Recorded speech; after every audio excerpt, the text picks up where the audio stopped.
Now we are back. So do we do that thing where we ramble for like 10 minutes? Well, we could. I have to. Show You know, the thing about Facebook is you got to go over there. You got to edit Facebook. Why is it so I complicated? don't know. It's modern tech. You know. Zuckerberg, I know you're watching this. Switch it up. Zuckerberg. More like Zuckerberg, am I right, guys? Yeah. Wait, no, wait, don't do that. What? Why? His IQ goes off? Yeah, well, okay, he's not Elon Musk. True that. Oh, don't don't say it too loud. Don't get political. What are you doing? I don't know. Who knows? I don't think it should be a political statement.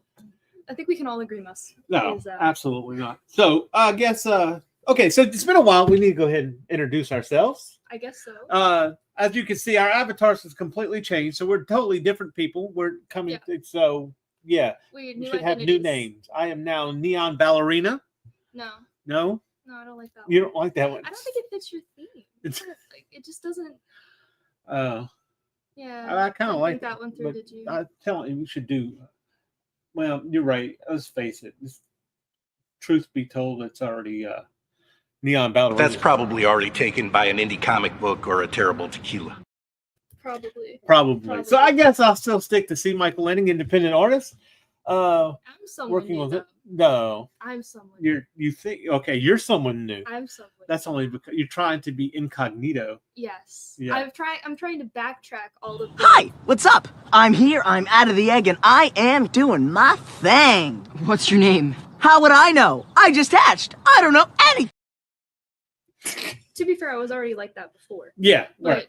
What? I'm just. So what are you going by now? Pillbug pudding. All right. Yeah, it's the only available username that I could find. So really? I adapted. No, I heard it years ago and I stole it from someone. Wow, it's just like spoken like a true artist. Yeah, pretty much. So okay, so Netflix is known for coming up and totally destroying properties. Everyone right? Adaptations. Yeah, for the most part. Huh? Oh, for the most part, yeah, absolutely. So, but the next one coming up, which of course they got to get the most popular people in it. They got to have Millie Bobby Brown and Chris Pratt because rooting Garfield was not enough. It's not enough. Mario and Garfield, there are more sacrifices. There has to be. Yeah, absolutely. So the thing coming up, we wanted to make sure that we hit on the electric state before this happens. And you know what's crazy about this is I've actually had somebody at one time, we online arguments or whatever it is, and where they got this. I'm trying to take off that freaking thing up here, the logo. Your stupid branding in the way. Yeah, I don't know how to do that. Oh, there it is. Yeah. So anyway, but before they decide to take it, somebody's like, "Oh, well, he worked with them." And I made the statement before that, oh, yeah, it was Watanabe. Yeah, Watanabe? Yeah, worked with the Cowboy Bebop guys, too, supposedly, right? We saw how that turned out. Yeah, and it looked bad. It wasn't great. It was not good. It wasn't great. And then he kind of panned it afterwards. Mm. And it wasn't at all accurate to what it was adapting, by the way. This is mainly what we're getting at. Yeah. It's just the complete bastardization. Well, at least, here's the thing with the Cowboy Bebop. With the Cowboy Bebop, as the old folks say. With the Cowboy Bebop, at least they tried to keep a simulation of the anime. Yeah. They didn't do great, but at least they tried. I mean, but Electric State's going to be Russified. Oh, they're going to put their Infinity War stink exactly. all this is over an Electric film, State. Basically. Yeah, and it's like, no. And I cannot think to myself that Simon Stalenhag, who is the author of the Arthur and artist of the Electric State, is going to be, pleased with the. If he is, it's because he got paid a lot of money. That's it. This just isn't what it is. I guess. Simply put, the second I saw that trailer, I was just my heart sunk. I was like, "What are they doing?" So, let me drop this and let everybody see what we're talking about. So this is Simon Stalenhag, which is a Swedish. I think is that how it's pronounced? No, I have no idea. I couldn't even pronounce Watanabe right. So what does that do? See, now we're back to this. Right. I feel like, I don't know, Stalenhag sounds kind of like a slur in a way. But really? It might just be a name. There's a lot of names that sound like slurs. That's true. He's Swedish. I was right. Well, what's interesting about it is this is an all-encompassing thing, right? The Electric State, you can go on YouTube. He's got a little video that kind of captures the feel that he's going for, which he really captures, and that's why we really wanted to dig into the Electric State here. This will not be the last time you see Simon Stalenhag on here.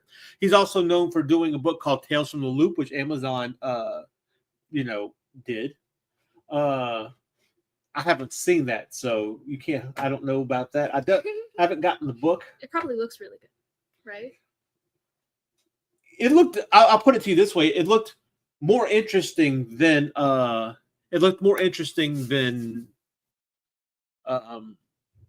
The Electric State. The Electric State was just kind of a bubbly thing. Like, okay, you look at this picture right here, and there's almost like a Joker smile feel to it, right? Eerie. It's very eerie. It has an atmosphere about it, and there's one thing he's great for is capturing that atmosphere. Yeah. And that's what we're going to look at.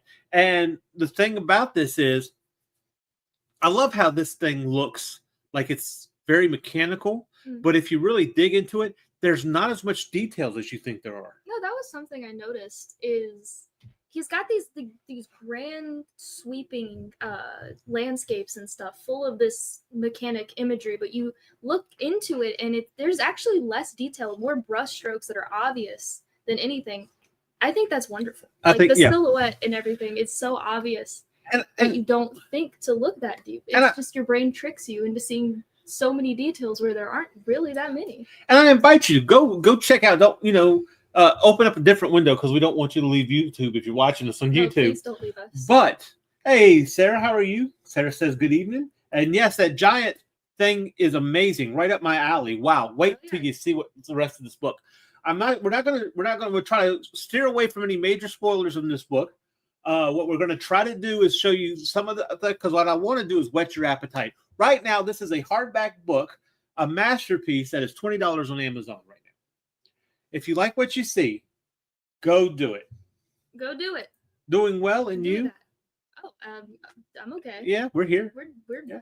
But if you go and just mute the Electric State from Netflix trailer in the background, don't look at that. You will see that it is absolutely completely different than what we are about to experience. No. So it's like a bad dream. I'm going to set this up. The movie doesn't look like this. No. At all. Not nearly. But I'm going to set this up. So this takes place in a fictional 1997 in the United States.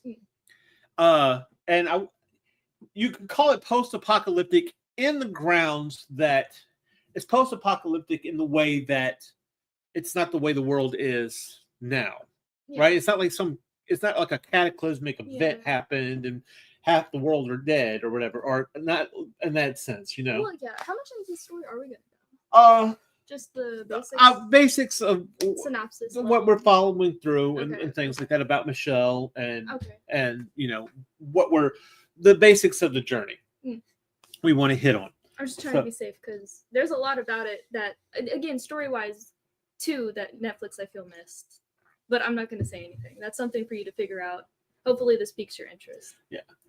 Now, Sarah says, wonder why I've never heard of it coming out when I was 17 in 1997. Because it didn't come out in 1997. It is, I don't know. I have to go over there and look at the book. But it takes place in 1997. It came out a couple of years back. So it's praying when you're nostalgic. There's even, if you go to Spotify and you look up the Electric State, Simon is also a musician. And he has set a soundtrack for this. It's fantastic. Which I feel like that's enough evidence to show that the Russos are going to screw this thing up bad. And I don't dislike the Russos. I don't dislike Infinity War. But this is not. This is like a David Fincher movie. This is a Lynch movie. God rest his soul. But yeah, the Russos couldn't do it justice. Yeah, no, this is not. This isn't in their wheelhouse, I guess. Yeah, not to say they are bad at what they do. Just this is when you get into this atmosphere. Think think Seven or Strange, not Strange Days, 12 Monkeys. Think that kind of atmosphere that was going on during the 96, 97, and he really captures that really hard. So without further ado, we're going to go into this. And beyond the intro. Yeah. Finally. Yay! So sit back, relax as we go through the hard work of Simon Stalenhag's The Electric State. So this is what we open up with. Okay, so this is a very 90s. Oh yeah. He's got, which is colorful. Well, what's crazy is you've got this like, what is that, a gauche background? Oh, probably. Yeah, right. But you've got those neon lights that stick out, right? You could just see that he's drawing your attention to the machine itself. And this is supposed to be framed as an advertisement. Yeah, right? This is framed as an advertisement. Very effective for this. Might I say? I don't know if you would call it a virtual reality thing. I guess it's definitely based in the VR headset, right? Like type of electronics, obviously. Yeah. And I mean, this is kind of what I guess it would look like back then. Right. If you see folds in the pictures, guys, it's because I actually took pictures of the book. I didn't. There's a couple things that I did get offline, but mostly I took it from the book that I do own.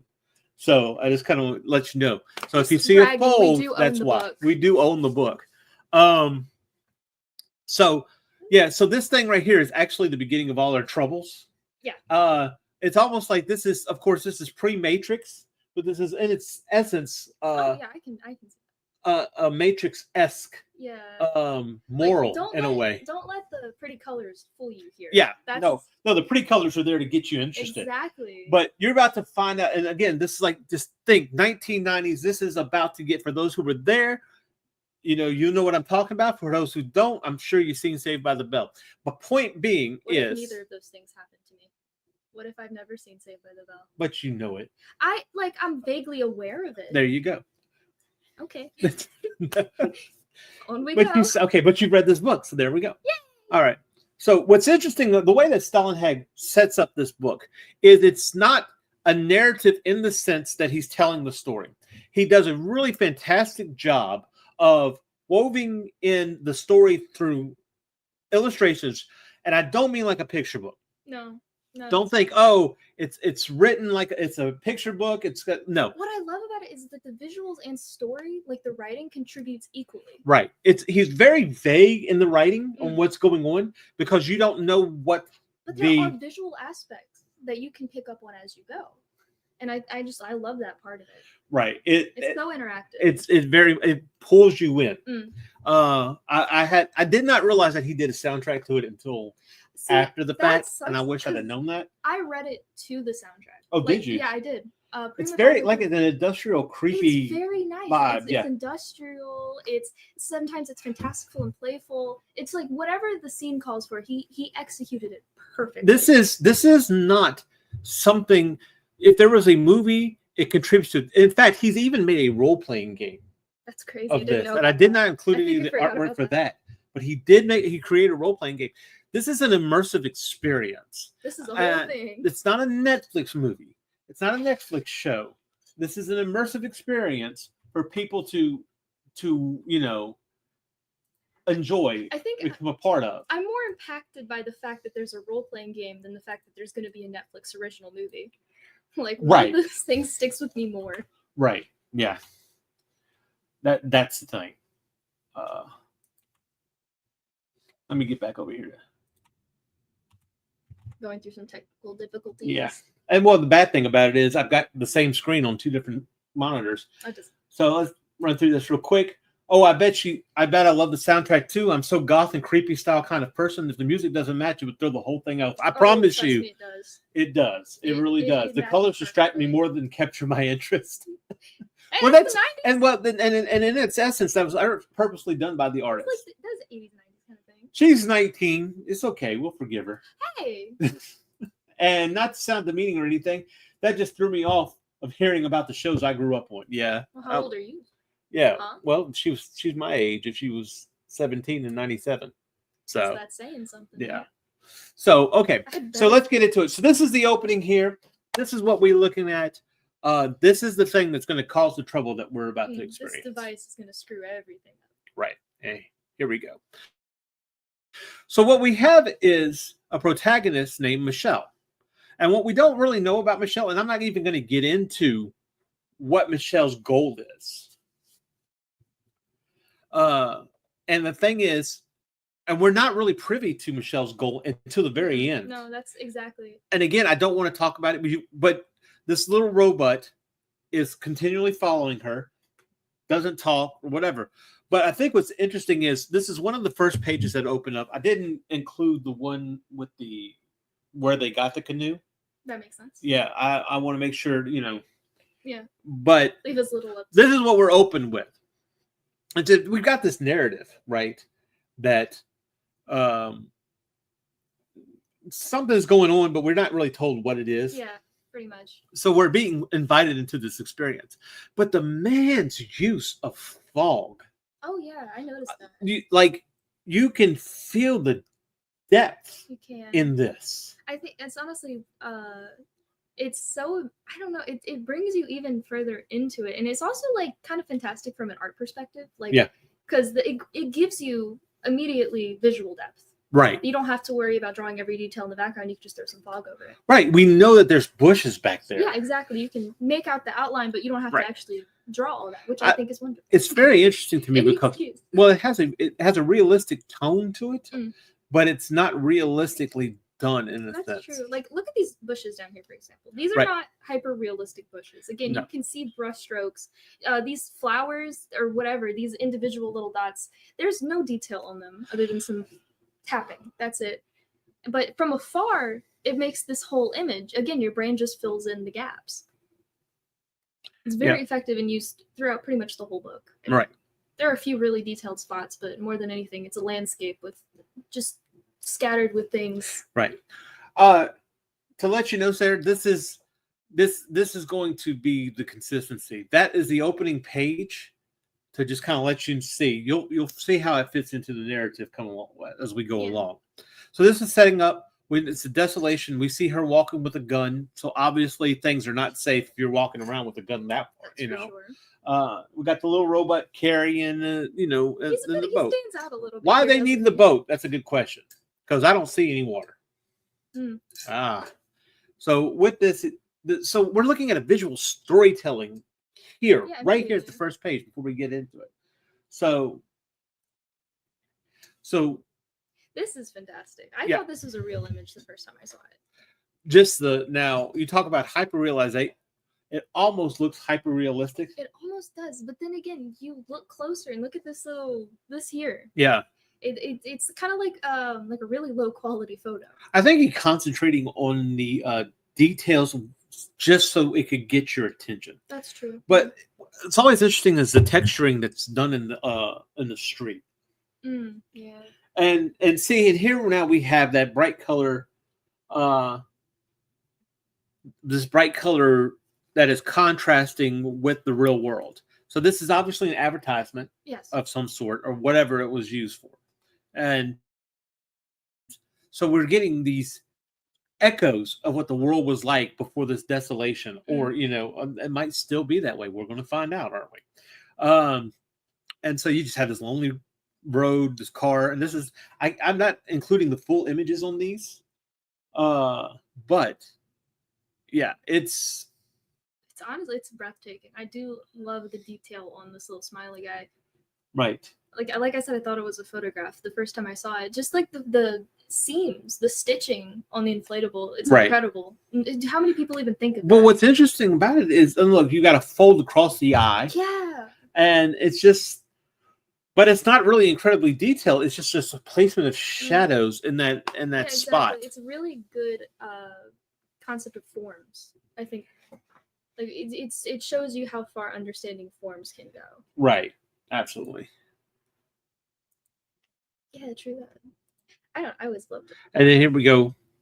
The open more. Field. Yeah. Now, here's a problem that I have. Hold on. Let me see if I can't get this straight. This is, and I ended up changing. Let me see. Okay, I can't get it. If you see up here at the top, right? Oh, my pointer works on here. People can see my pointer. Good. You see up here on the top, we've got this open, empty field. but there's like these. It looks like they're constructing. This is the thing. I thought these were just kind of abandoned, left out there, but if you look at it, they're being constructed. They're being built. Yeah, they're being worked on. Yeah, you can see it. Can you imagine? I mean, this is bigger than a mountain plane almost. Oh yeah, for sure. It's just this heap of metal. What in the middle of a field somewhere? It's such a visceral image. What gets me is what are they building? Kind of looks like it's like spaceships almost, right? Or tanks or something. They have a. I didn't stop this one didn't really because this is not addressed in the narrative. No, this is the stuff for you to discover. It sets up this world, and there's a story within it, but the world is so much bigger than that. I love stories like that. I love like those little bits of world building that you see through glimpses of someone else's story in the world. Yeah. Yeah. I mean, like we see in the cranes and stuff like that. It has a futuristic "the hills have eyes" vibe. Oh yeah. It's something. You have these menial cars down here at the bottom, right? And this is what the composition. All this open space. This is a prime example of large, and the bottom would probably be medium, and the top would be small, which is your part, your big, small, medium, small, yeah. which we've talked about on here before with character design, but it also works in composition. Because look, if we follow the road, just follow the road, it takes you up into where it's drawing your focus. Yeah. Like say, okay, I could coming down here, up here, this with all the way. I mean, look, you can even see the road all the way back up here. It's very, I don't know. I just never thought about it, and just putting these little gate post signs here has really it contributes a lot. Yeah, that's amazing to me. So here we go. We have a little bit more info here. So now we have a mixture of that the logo motto, what are they called?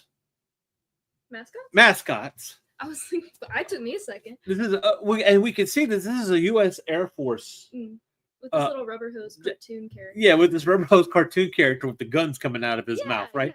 So you can see right here, down here at the bottom, you've got the little car. Yeah. And the car's doing this, and it's just this contrast, right? And then the birds, I can almost hear the birds. That's just, it's very, and I'm telling you guys, if you have an extra $20 to get this book on Amazon, because we're not going to do it justice here. No, it's not going to be right. This isn't, like I said, if you can see, this actually goes off into the rest of the book. There's narrative over here, but we're just slowly being told the story of Michelle and her journeying through this, and a couple of other things, and about how certain things are littered. It's very interesting. And here we have. This is a pretty popular one, I think. Is it really? I see this pop up a lot when people talk about the book. Yeah. Because it's just, again, this is another one I thought was a photograph the first time I saw it. It reminds me of Ricardo from Adventure Time. Adventure Time. Oh, my princess. Ricardio. Ricardio. Yeah. I am Ricardo. No one's going to get that but us. What? Adventure Time? I feel we might, like 5 other people in the whole internet. Yeah. And also maybe a touch of the stand. Yeah, I can see that. I can feel that. Yeah, for sure. But I like we'll get more into it later, but I love the contrast of the 90s aesthetic, obviously the imagery from the 90s mixed with this mechanical futuristic. I've never seen it done this well. Right. Before. No. It's so well contrasted and it fits perfectly. You'd think it'd stand out more. If you were around in the 90s, you would really kind of feel the 90s vibe that it has to it. And it does. It really actually does. It has that feeling. We get it. Only kids in the 90s would get it. Sure. I want to say terminal condom at first. But But even still, so terminal condition, life buddy, financial solution. I feel like this is even telling a story that there's so many layers on this. It's really. What do you think? Like one of the overlaying themes of this is, because I feel like one of the obvious ones may be consumerism. Definitely. Well, I mean that absolutely. When you look at the thing at the beginning, and we haven't even gotten into. I'm not even sure if I didn't really put these in order of the book. Because what I wanted to look at was I wanted to kind of hit the mascot and the environment storytelling. Yeah. That's kind of like this, and then we're going to get into the atmosphere, and then I want to hit into some of the designs that he does later on, including some of the pacing. We'll briefly touch on the pacing at the end of this. That was just brilliant in the book. Made it feel like a movie. Yeah. So the music helped. Sure. But what's interesting is there's the texturing on here makes those eyes look like they're painted on. Oh yeah. And there's just a dinginess. It's tattered. It's been worn by its environment. Oh, this way. This is incredible. This is probably the picture, right? I think. Yeah. Is this not what we found it from? Yeah. Hold on. Let me do something real quick. I gotta get to because I want people to get the full effect of this. Yeah. So I'm gonna drop you for a second. No. So the deal is that you can see how massive this is. Again, this is not the full picture. No. And this is one that when I first saw it, actually almost took my breath away. Yeah. Because there's something about it that makes it feel so massive. True. So overpowering. And whatever this robot is, you can see the jawline and the drooping, and it's almost gory. Oh yeah, it does feel like its little robotic innards are everywhere. And just contrasting. And what's interesting is the robot looks more interested in the big one than she does. She's all she looks more like, come on, let's go. That's gore to him. Yeah. It's gore. But I think if you think about it, we know why he would be like that. True. But yeah. We'll come back to that after the stream. Just wait for it. It's going to wake up. Wait. There's going to be some. Oh, there's some scenes in here. There's some scenes, but just the sheer magnitude of this, it really gave me a sense of something larger. Yes. Like you can look at the airplanes and the jets and the stuff like that and go, okay, yeah, this stuff is big, but we're used to that being big, right? Yeah.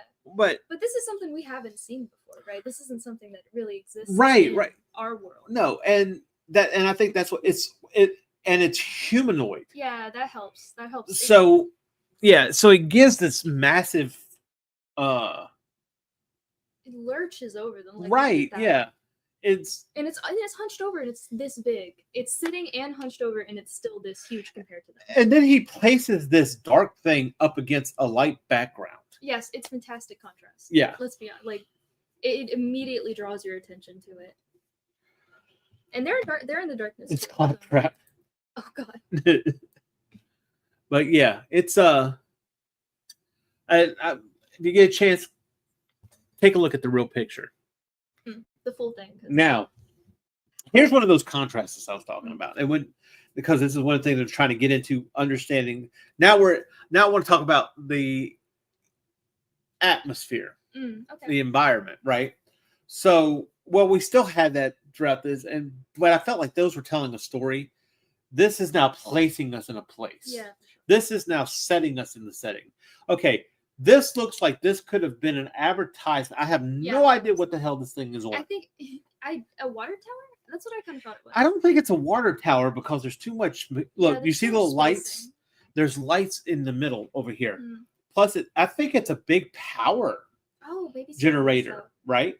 And so they just slap this advertisement on the side. I don't know why, but that sticks out to me particularly because it feels so real. Like this looks like a shitty 90s adult animated show. This is totally something that people would make with the freaking, and he puts it on Sundays at 7, and that's what Fox. That's how the Fox stuff used to look, which was and just a peg Yeah, come on. That's such a tagline. That is such a tagline. I feel like, okay. This looks like a real advertisement. I could see this in the world currently and just not even think twice.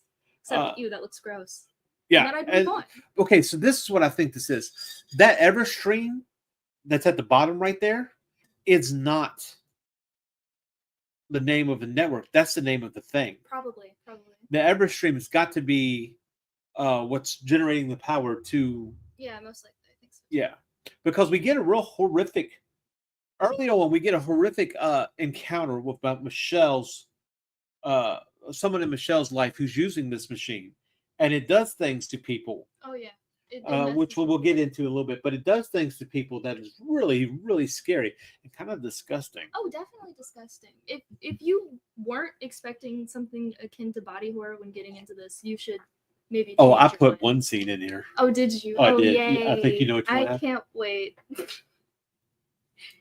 So, after seeing the cover that's what this thing is, I love it already. Very well done, making everything look built from scrap things they find. Yeah, true that. And then and thin air with it being up in the mountain, it does. You can feel it. Yeah, you can taste the air. It's very okay. I gotta make sure I know which way to go, mouse. And then we have this thing that looks like, and I almost got this is not a great picture of this because you see more of them, but it's like these huge metal robot duckies that have just been shot at. Now, question comes in. Yeah, I'm thinking these are targets, right? They got like a little target thing on the front. But I feel like the Russo brothers saw this as these things were fighting. Oh, to me, I interpreted them as target practice. Yeah, they got targets on them. They got giant targets on them. Right. I don't know why they have to be ducks. That I'm sure we're given some clue as to why. Maybe just, they love their little mascots and their cartoon characters. I think it was something that maybe it almost seems as if that is maybe when you take the advertisement, you take that into consideration with the cartoons on that we're looking at a society. Not only were they encompassed in technology, but encompassed in pop culture. That's true, because that's the 90s, right? Like, yeah, I think we were much more enthralled with it then. Oh my gosh, when the Simpsons came out, yes, I'm sure exactly. Geez, Simpsons have gotten everywhere. Much grittier than they used to be. I'm not gonna lie. Television and cartoons even have gotten much darker in tone and visual. That I think this is almost a way of enticing people to comply with this reality. It's sitting on the ground. Look at the bottom of the thing. You can see the hill to the bottom of it. On the other one, let me see. Let me go back. I think it's behind that hill. If I'm not mistaken. Is it? Yeah, that's what I'm thinking. It's behind the hill. It's attached to it. Almost, but I'm going to say it's because you see that fog area. It's almost like a dust up of the snow. Yeah, I see that. But maybe not. So there's a car driving into the bottom side of the duck. Is there? I don't see it. They got the extended version. We didn't. But yeah, it might have been. That's probably all they had to use was the duck. Maybe so. Around the circle. Okay. Around here. I don't know your head's. I guess it kind of looks like it was. I think it's a bush though. Maybe so. I looked at this image so many times. I know it's something appeared that I didn't see before. So we're not okay. So we're getting into the atmosphere, the environment, too. This trailer. This is so very ready Player One. Ready Player One. There you go. Sake is the flag. Yeah, it's and what is this like? This is like water heaters over here on the right hand side. These are like water heaters, but electric. Like they're not water, but they're the equivalent for electricity and the streaming. This is a crazy setup. It really is. You imagine it's almost okay. It's like the world's desolate, but they built this out of crap. That's what you got to do, right? Yeah, it's very Ready Player One. The leftovers. Yeah, well, we know where they are with the flag. Yeah. That's true. I agree with that. That's like mobile homes on top of each other, like a Weasley house. Yeah, I can see that. But one thing I would like to take attention to is you take away all the detail, and what is it? It's a triangle. Yeah, it's a triangle. It's directing you up, and in the middle of this darkness, it's got the freaking flag on it. Yeah, that's definitely a detention. I think this might be a commentary. Oh, you think? Huh? Maybe. Yeah. Maybe a little bit. Yeah, maybe just a little bit. Just a little bit. Just a little bit. So, but we see this is not the world's not completely destroyed. No, because there's still people within it. There's still these lives, and they're seeking a way to be comfortable in it again. Right. And now we have a lot of things here that are. Some of these are really actually throwbacks to what was popular in the 90s. Oh, seriously? His Story, I remember when that came out, Michael Jackson's album. That was a big thing. We got some old logos. Very old. Pepsi, Burger King, Tommy Hilfiger. So we're now, and this is actually more of a populated area. So this is, this has got to be related to that thing. And just you're basically in the middle of the city. You've got these huge energy conductors just pouring into.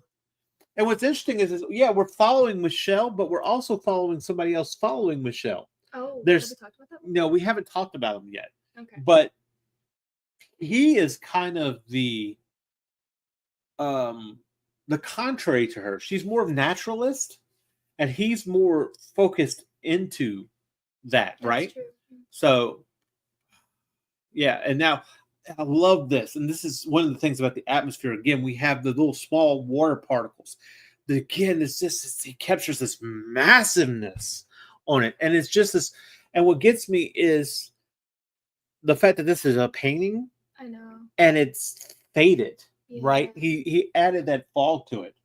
It's so ominous. Like these things are towering over you, right? And I don't know, like if this is a common phobia, but there's something, I think it's called mechanophobia or something like that. Yeah, huge mechanical objects, right? Yeah, they don't even have to be particularly humanoid. They just have to. Even buildings can apply this. That's a phobia that a lot of people I know have, and I think I have a little bit of myself, just a little bit. Because who doesn't? Right? Wait, can you imagine this thing crashing down? Yeah, that's one of my biggest concerns. That's one of my biggest concerns, which is more reasonable. I think it makes it less of a phobia and more of just a normal fear. But there's also something about feeling so small and compared to something that has no life. Right.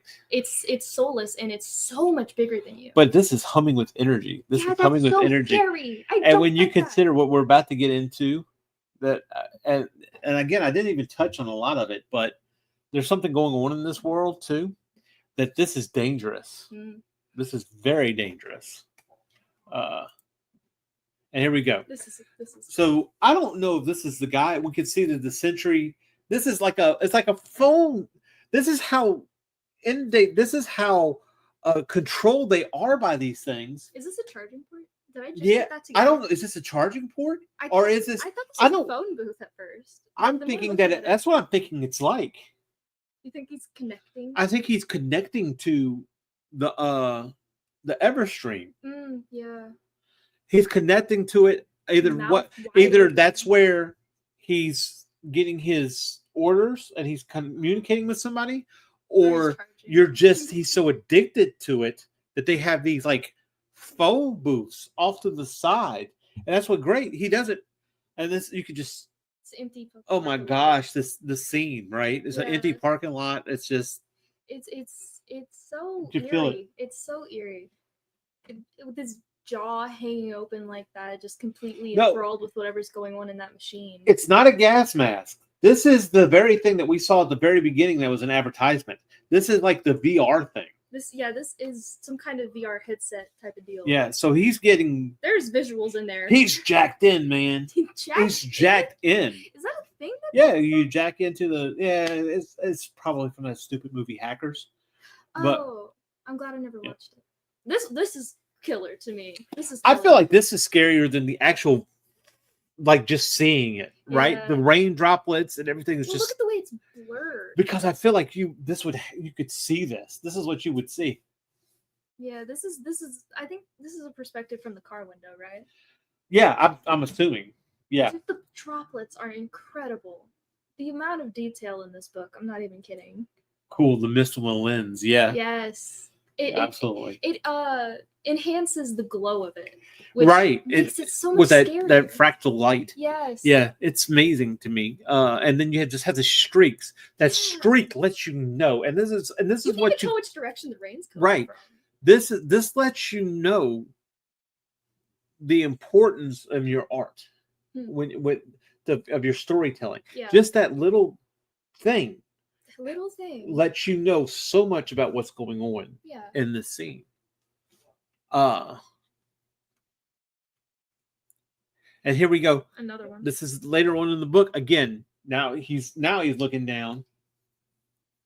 My neck would get tired so fast. I think he's out of it. I think he's out of it. Because like numbs your outer. But page. you know, I didn't see these lights right here, like eyes watching it. I thought they were like headlights peeking through a bush. It could be. I mean, but it says trespassing, loitering, forbidden by law. Ooh. But see, that's why I don't think it's a charging station. See, that thing looks pretty. And not only that, your charging thing back in the 90s wasn't a thing. That wasn't? Not really. Look, I mean, most of these weren't a thing. I think you probably had. If you had cell phones, maybe. I'm trying to remember when you were dealing with that. But you also got to, like, I understand the accuracy to the time, but I mean, how much of this is accurate to the 90s? Yeah. Let's be honest. Very much so. This is very much like, you've never seen Seven. I guess I'm going to have to let you watch Seven. You don't like Seven? I'm not wild about Seven because it doesn't make it. But it's iconic though, isn't it? It's very much isn't that what inspired Saw, which is probably one of my favorite horror film franchises? Was it, or am I mistaken? No, I'm sure. Yeah. I have terrible taste. Sure. It's okay. You can make fun No, of but I mean, even still, with Saw, it has the same feel that this does. Oh, like industrial and grimy. Right. Yeah. Absolutely. So now we're starting to see a little bit peek into this, and basically, and I don't think I've included it. I'm not sure. That you have, again, seeing this mystery that, like, I could feel the cold, I can feel the rain that it feels, and I can see these things being a threat. And even though these are people, we know that red light means that they're not there anymore. Yeah, true that. True that. They are part of the Everstream, and they're being controlled by something else. And I just, again, and this is a standstill. You can tell that this is stopped looking out. Yeah. Because you don't see any streaking. Am I wrong? Or no, you're right. I mean, like, yeah, you got some. There's a big contrast between this one and the last one.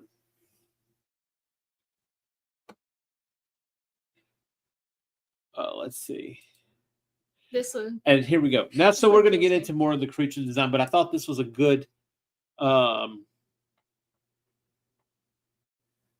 segue from the environment atmosphere into the individual characters. So they're passing by and they see this thing waving out at it, which is like, oh, friendly thing. And this again, this is one of the images that the Russos only hooked onto and forgot the rest. They forgot the rest. Right. And there's actually something about the fact that this thing is waving at them, but so it's just, but it's in this barn. What is it doing in the barn? Is it hiding? Yeah, good point. Like that, I guess my brain kind of filtered out what that could mean because I was too creeped out by the fact that it was waving. Like when I first saw this, I thought it was like an animatronic that had been frozen or something. Right. But when it says that it was waving, my heart was like, "What?" I couldn't breathe for a second. I'm like, I don't think it should be doing that. Right. I mean, last time we saw one of these things, it was dead from the looks of it. Right. So it was lifeless. It was demand. Right. So I think when we're looking at, there was these mascots, animatronics walking around. Yeah. I think that's part of what they're going to lean into in that movie. Probably. Instead of, the actual feel of what was going on. And since those were robotic things, they were taken by that thing we see at the beginning. I love the coloring in that one. So here we go. what gets me is this is your here it is. This is your big, medium, small, and it almost looks like a duck bill. It does almost. I kind of took it as a nose, but now that I'm looking at it, it kind of looks almost like one of the ducks in a way. This one freaks me out. There's something about the stray wiring that really creeps me out. I mean, it's attached to them, right? Yeah. That's so freaky to me. It's like it's a puppet. I don't know. Well, it's definitely controlling, and these people are steeped in this machine, right? Yeah. So you're basically now it's become it's almost a zombie apocalypse in the sense. Oh yeah. These machines are running these people. You know, it's crazy. You built the machines and now you're run by them. You're run by them, but these people have given themselves to it. Yeah, willingly. And you see how much their world is connected to it. But it just freaks me out looking at it. Yeah, but again, we're just looking at the sheer design of it. There's something creepy about it. It almost looks like it has knees and shins. It does. And this has, and I'm thinking this was probably, zombie apocalypse, but better. This is probably, maybe, what were we going to say? Does this look like the bottom half of a bigger animatronic? Could be. Because now that I'm looking at it, this looks like this could have been like the torso, like, or part of the bottom ripped off. Because there's no visible arms, right? There's something similar to a face there, but it's only got legs. Legs look like they have. Or it could be an amalgamation of two things. It could be. It could also be pieced together. Because I mean, it doesn't look like something that's built. It looks like something that's just fashioned, but it looks like something that's fashioned for functionality, not for aesthetics. Yeah. It's almost like, okay, the virtual reality is taking over these people. So it's not going to be concerned about the beauty of it. It's going to be more concerned about the functionality of it.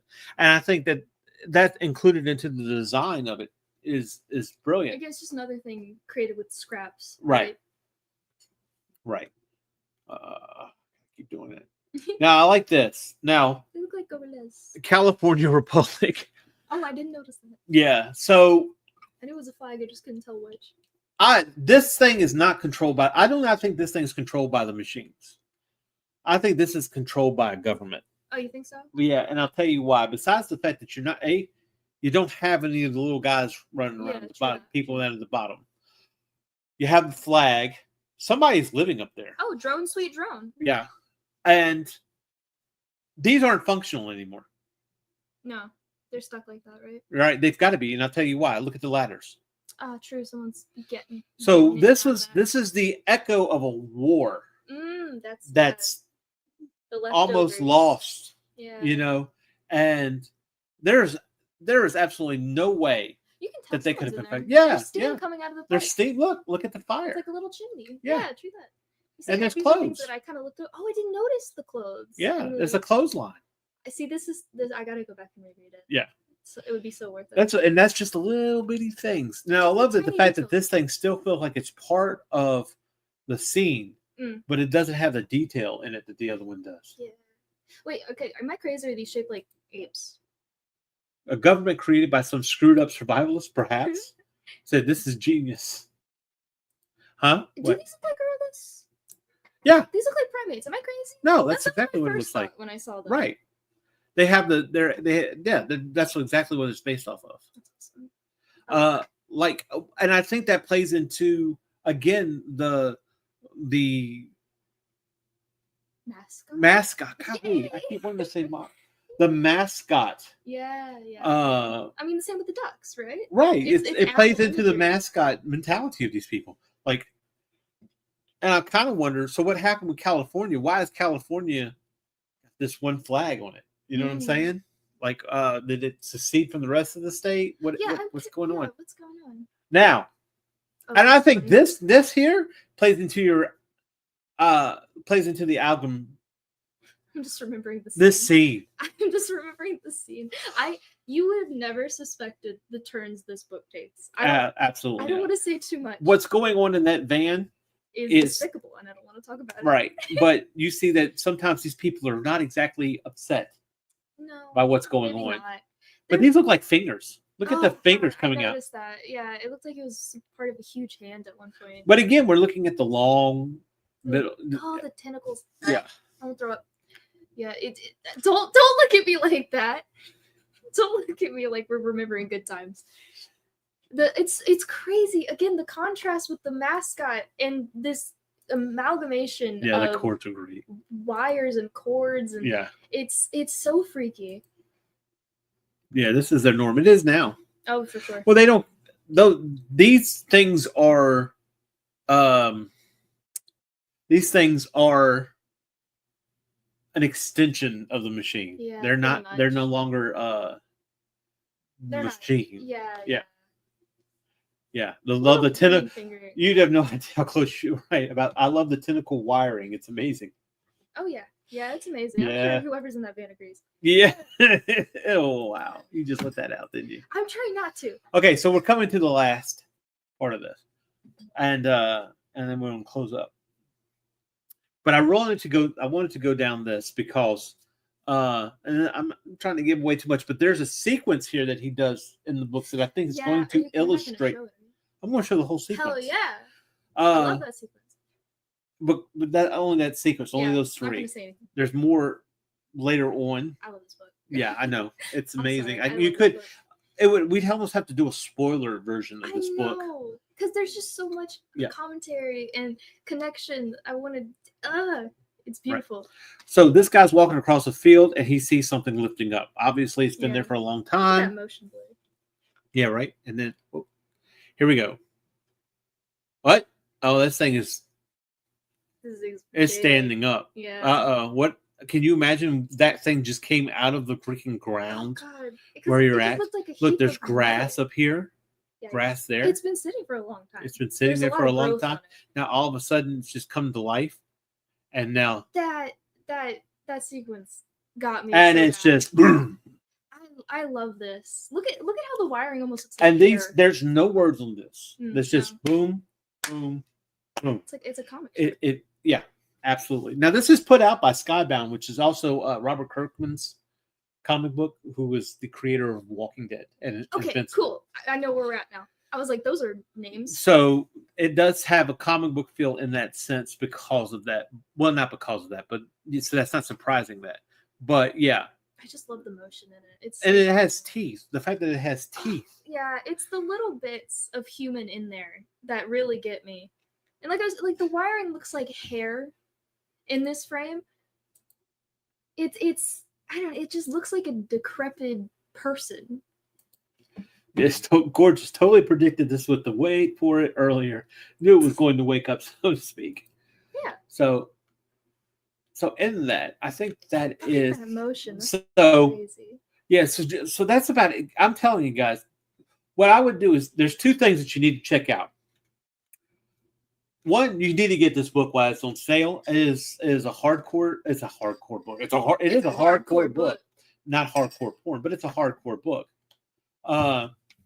But the essence of it is the fact it is a well put together book. It's $20 right now. I would get it now before. If you like art, just own this book. Just own this book. Own it. If you like art, writing, anything. Read. But not only does he have a fantastic feel for art. Oh yeah. For music. For writing. It's like his writing is fantastic. Good at everything? Yeah, that's not fair. It's not. That's not fair. It's not. This is where all the talent wins. I believe that Simon Stalenhag, but it's probably pronounced a certain way.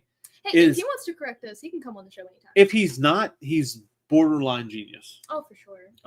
And I think that's pretty much the. I don't think that's an overstatement. It's. I mean, not many people can do this in one lifetime. Right. No, I don't. It's no way. It's no way. It's no way. So, yep. So that was the Electric State. We implore you to please go read it so we can spoil it. Yeah. Please. I need more people to talk about this.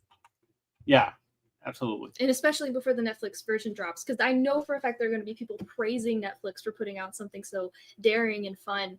They don't even know what they're missing out on. They don't. They will not know. Go. I'll tell you what. Now that we've done this, go look at the trailer for Netflix and tell me if you even think. Yeah, just tell. Leave it in the guys. comment right here on Indie Comics Network in the YouTube. After you watch this trailer, come back and say, what the hell are they doing? Reading it too, though. Huh? I feel like a lot of this, just so many story elements that I can't get into are amiss in the Netflix adaptation. So it almost contributes to what the book it makes a stance against. This is what you need to do to enjoy the fullness of the Electric State, and we still haven't, for that matter. Read this book. Period. Do it. It will take you a day to read it. Do it. Listen to the soundtrack. Listen to the soundtrack. It's on Spotify. Look up The Electric State by Simon Stalenhag. He's got a whole soundtrack for it. It adds the essence to the whole thing. Maybe get you some nice earthy incense to go with it. After all, we're looking at this with you guys in the dark with incense going and everything. This while it was raining outside. Oh, that helped too. And if you can get it, you can do it on a rainy day. Do it that day. But there's also another thing I want you to point out. And again, this goes toward my argument that despite even if he did anything with this movie, a lot of it was held against his will. Yeah. Go on YouTube. Look up Simon Stalenhag, The Electric State. He made a miniature. Oh yeah, the short film. I don't know if I guess it's a short film or a trailer. Short film. But it's going to give you the feel that he was looking for. And even when we saw that, we were like, and it's going to be bastardized. Yeah, pretty much. Yeah. I refuse to watch Lock and Key with how epic the box set is from beginning to end. Don't ruin it for me like Stephen King movies do. I'm so nervous. Oh my gosh. I'm sorry. Don't even get me started on Lock and Key. You were talking about a fantastic freaking story that Netflix went and just made a teeny bopper. Oh my gosh. Don't even get me started on Lock and Key. And the kid is, he was the one that played Georgie in it. Yeah. He was horrible. He was freaking horrible. Oh my gosh. Do not watch it. Sarah, whatever you do, if you like Lock and Key, do not watch it. Do not. No, I avoid any adaptations of things that I like most of the time, especially if they're comics or books. Yeah. I do not trust them most of the time. Yeah, I'm so glad I didn't watch the show now. Yes, you are. I promise you are. And then the head thing, you know how they could look into his head and stuff? They didn't even do that right. It just wasn't right. There's no way. No. Don't. So anyway, next week, we're not going to be looking at a book. We're going to get back into, this is still artists anyway. But what we're going to do is we're going to get into some Raul Marino Coslando. A lot of people know him from Masters of Anatomy books. That he did the poses and stuff in it. Yeah, like those books. Yeah. He did the poses and stuff in those. I took a heavy inspiration from some of those. Took heavy inspiration from those a couple times. Yeah. When I was young, especially. Absolutely. Artist. No, he's fantastic. And the thing is that his style can change. He's brilliant. His composition is brilliant. He's weird. Yeah. So we're going to take a look at next week. We're going to same time, same place. We're going to look at Raul Marina. I don't know who we're going to follow, but I think we're planning on doing it at the last Thursday of the month. Is we're going to do a draw stream, in a sense, where we're going to try to hook Jaden up or Pillbug Pudding Pop. I go by anything. Whatever. Don't ever call me Pudding Pop. I'll just call you PB. That's where I draw the line. PB. So PB and I will hook up her. We're going to select a couple of animals and try to draw them in human form. Are we going to select animals for each other? Are we going to do the same animal? Let's do that. I like that idea. idea. And what I would like to do moving forward is I want to start like maybe in March. Start asking when we start building the audience back up. Start asking them like, "Hey, give us a genre, give us a story, and then we can make a character at the end of the month or whatever." So yes, that can be fun. So just actually doing art rather than looking at it. It sounds fun. I like it. Yeah, Joe Hill is Stephen King's son. I didn't even know that when I read Lock and Key. I didn't know Joe Hill was Stephen King's son. Joe King? No, I didn't. No, that guy is. Get it? No, I heard that once and I couldn't get it out of my head. Oh wow! The fact that he goes by Joe Hill breaks my heart. He goes. I think it's Tabitha King's maiden name. See, no, but I know if he was a comedian, it shouldn't break your heart because Joe Hill. Like I didn't know who he was, and the guy was making a name for himself without being the son of Stephen King. Yeah, whatever. So you gotta give him props. But his name is Joe King. That's so amazing. Maybe that's why. That's amazing. It's kind of hard to be like. Like I'm saying, if he was a comedian, that would have been What's interesting about Joe King or Joe Hill? Damn it! It sticks. The thing about Joe Hill, I'm stealing. Is if you check out Joe Hill's like Nosferatu, and there's elements that you could see that there might be some inspiration from his dad, but the fun parts of the inspiration from his dad, like not the horror elements, but sometimes the really wacky stuff. Like say for instance, The Shining had.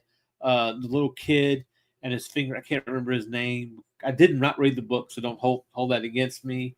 But there's like The Shining was, or Carrie. Like take Carrie. I didn't read Carrie, where she had the powers and that was those type of elements are in Joe Hill's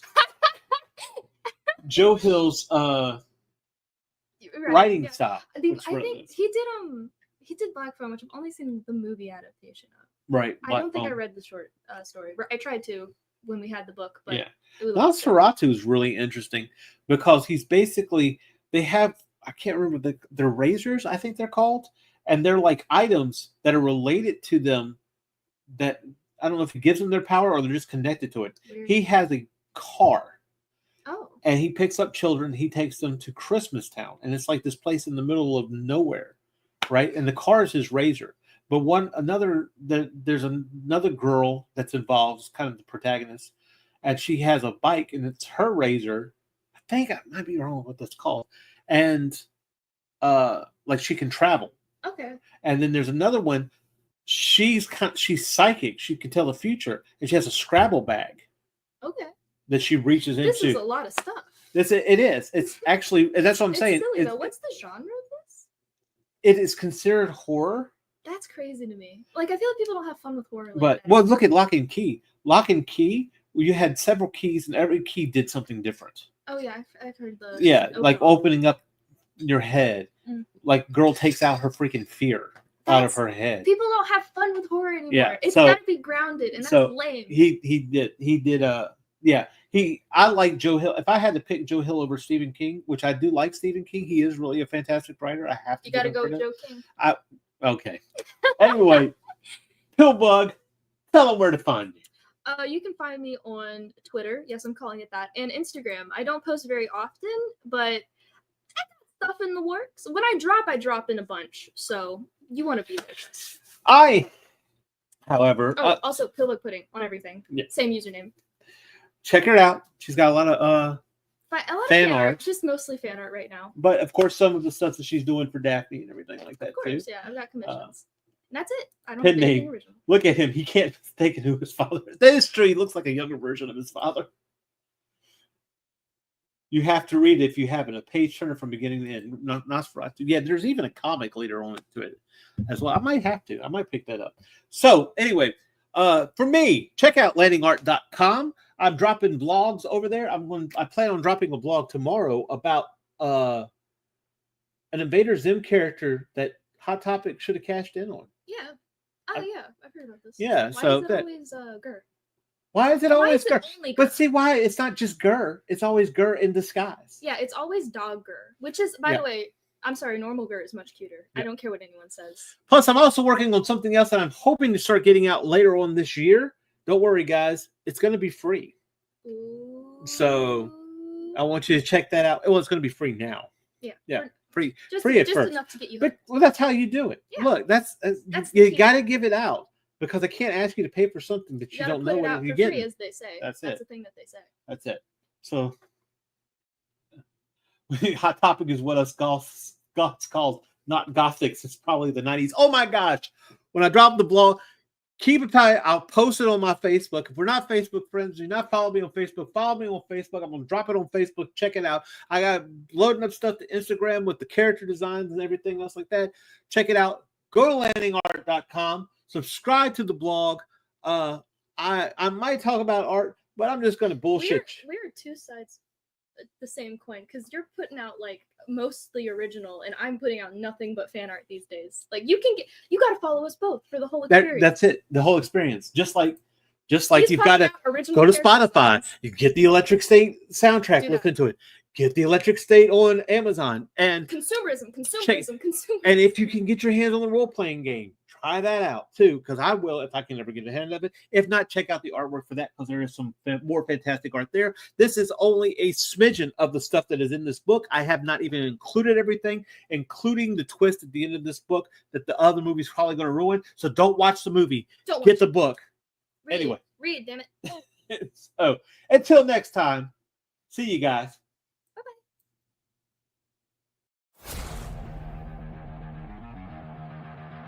You have been watching Art Style Kamikaze. If you've experienced headaches, bleeding, or a pleasurable euphoria, please consult a physician. Unless you like that kind of thing.